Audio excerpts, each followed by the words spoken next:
கிராமத்தில் விவசாய நிலத்தில் எடுத்த வீடியோ. நெற்பயிர் இளம்பயிராக நடவு செய்யப்பட்டுள்ளது. நீங்கள் பார்ப்பது நெற்பயிர்.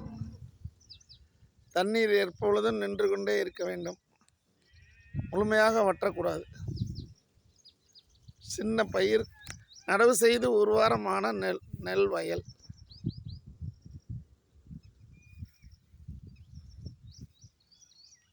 நான் நிலத்தடி நீர் பார்ப்பேன். நிலத்தடி நீர் கண்டுபிடித்து நிறைய ஒரு 4-5 போர்கள் போடப்பட்டு சாகுபடி செய்யப்பட்ட நிலம். இங்கே வளர்த்தியாக ரயில் பெட்டி மாதிரி தெரிகிறதல்லவா, அதுதான் வெங்காயப்பட்டறை. வெங்காய இருப்பு போடுறது, சின்ன வெங்காயம் பாருங்கள், ரயில் பெட்டி மாதிரி தெரியுது பாருங்கள். அதான். வணக்கம்.